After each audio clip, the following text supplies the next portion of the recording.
अहो तुम्हाला ना एक जबरदस्त जोक सांगते. हा चालल, सांग ना. पहिले हसा. कुठं फसलो मी?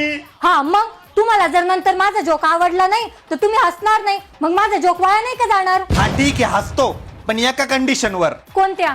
तू मला जोकच सांगू नको. एक बायको असती, अरे यार. तिला की नाही तिच्या नवऱ्याला जोक सांगायचा असतो, पण तिच्या नवऱ्याला तिचा जोक ऐकायचाच नसतो. त्याला लय कंटाळा आलेला असतो. मग त्या बाईला लय राग येतो. मग एक दिवस रात्री तिचा नवरा झोपलेला असतो. मग ती काय करती, चाकू काढती आणि तिच्या नवऱ्याचा डायरेक्ट गळाच कापून टाकती. काय झालं? जोक भारी नव्हता? नाही नाही, लय भारी होता. मग हसा. अहो जोरात हसा. दुसरा सांगू का? नको.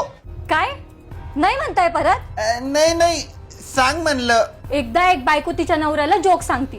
तिचा नवरा खोटा खोटा असतो, मुद्दाम हसायचा नुसता दिखावा करतो. मग त्या बाईला लय राग येतो. मग ती काय करते, तिच्या नवऱ्याला डायरेक्ट गोळीच मारून टाकती. कसा वाटला जोक?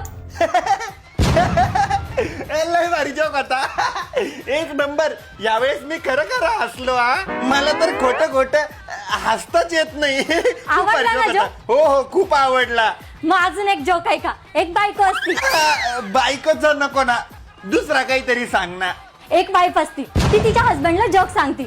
पण जोक काही एवढा फनी नसतो, पण तिचा हसबंड ना लय हसतो, मुद्दाम खोटं खोटं लय हसतो, कुत्र्यासारखा हसतो, एकदम ओव्हर ऍक्टिंग करतो. मग त्या बाईला लय राग येतो. मग ती काय करते, तिच्या नवऱ्याला मारून टाकती. नाही, अजून एक जोक सांगती.